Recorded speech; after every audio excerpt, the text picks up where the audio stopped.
Hello there, Isabel. I've just produced this video to see if it lends a hand with clauses and subordinate clauses. Now, a clause. Another way of saying a clause is a simple sentence.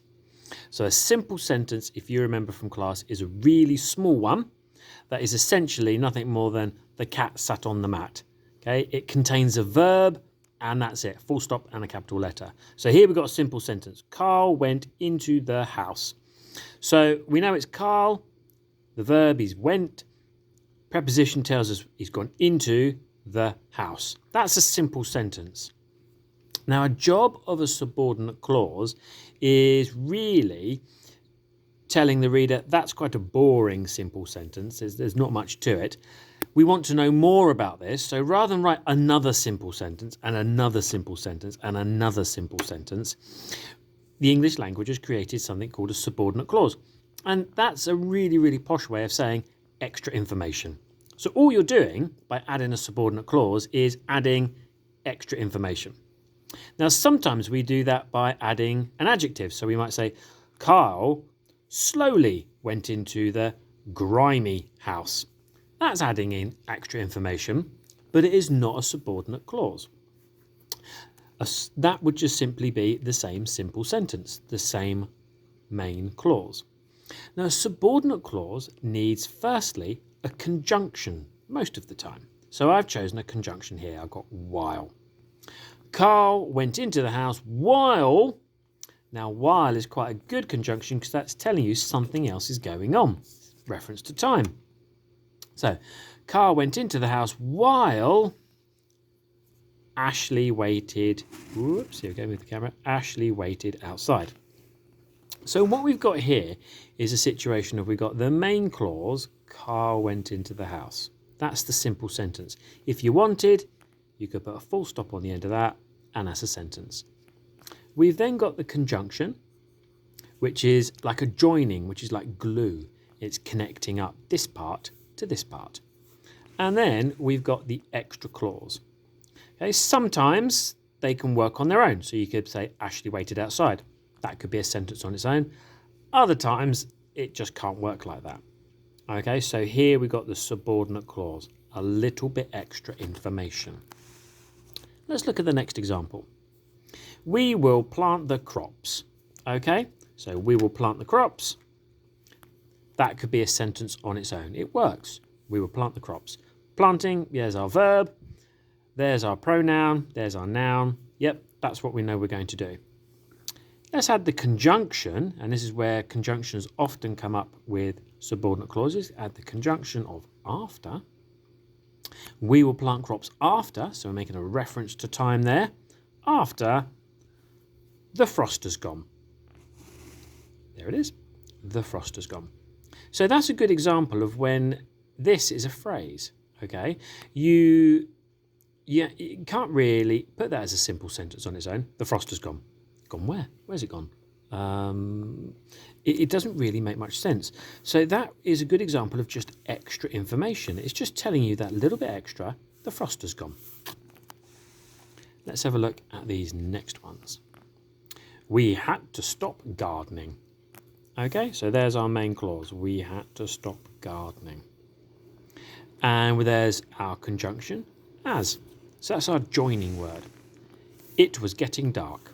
And there's our extra bit of information. It was getting dark. So that we had to stop gardening works on its own. Then we think we need a bit more detail. So we can add a conjunction. And now let's add that extra bit of detail in the shape of a phrase or a clause. So I'm going to read this next one. And then I want you to pause and I want you to have a go. Okay. Ned nibbled at a biscuit, although he wasn't really hungry. Now what I want you to do is I want you to shout out loud the words that are part of the main clause. Okay, so just read out the words that are part of the main clause. Press pause and do that now. Okay, hopefully you would have read out Ned nibbled at a biscuit, because that can be a standalone sentence with a full stop. Okay, now the next part. Can you please read out in a big loud voice for me the conjunction? Press pause whilst you do it. Okay, hopefully you read out although. Now I want you to read out the subordinate clause, the extra bit of information. Press pause whilst you do it. Okay, and then hopefully you would have spotted it should be he wasn't really hungry. So we've got the main clause, Ned nibbled at a biscuit, conjunction, the joining part, and the subordinate clause. Okay. Then we got to the next part. I'm going to read this out and I want you to then pause this, read out for me the main clause, then tell me the conjunction, then read out the subordinate clause. Okay, ready? And press pause. Oh, well, I'll read it to you first. Well, leaping ahead of myself. So I'll read it to you first. Joe has been miserable since his friend went away. I'll read that again. Joe has been miserable since his friend went away. Okay, now back onto where I should be. Can you please press pause and read out the main clause, the conjunction, and the subordinate clause. Off you go. So hopefully you would have read out, Joe has been miserable. There's my main clause. My conjunction is since, and my extra piece of information, the subordinate clause, is his friend went away. So there's my extra piece of information.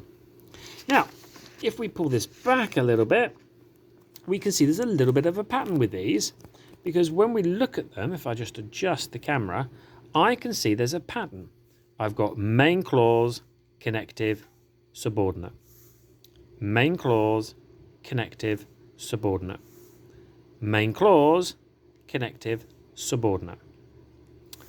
Main clause, connective, subordinate. And I know that you did this one on your own. It was main clause, connective, subordinate clause. So you can see with those examples there is a pattern. Main clause at the front, subordinate clause, conjunction, then subordinate clause. Unfortunately, I would love to say that every single sentence followed that pattern in the English language. It really doesn't. I'm really sorry. But this is a good place to start, because as we get to grips with this, you'll then be able to see that sometimes in some sentences you can swap around where each one goes. It still makes a complex sentence. It still is a subordinate clause. It still is a main clause, but sometimes they can change places. But this, I probably think, is the best place for you to start. Get used to this pattern, and then once you're used to it, we can then build on it from there. So what I want you to do is, I've got these sentences here, okay? I want you to press pause and then copy these sentences out. And there are some handy conjunctions here, okay? And once you've done that, you then add the extra information, okay, as the last part of the sentence, and just get used to formulating this pattern and putting it together. Then you have a challenge, okay? I want you to write one sentence on your own. It has to have a main clause, then a conjunction, then a subordinate clause. And what I want you to do is I want you to write that about dragons, because I know you know that really well. So I want you to write a main clause about a dragon, then use a conjunction. You've got plenty to choose from here. And then you've got a subordinate clause as extra information to add on there. Okay? Right. Post it to me when you're ready. Good luck.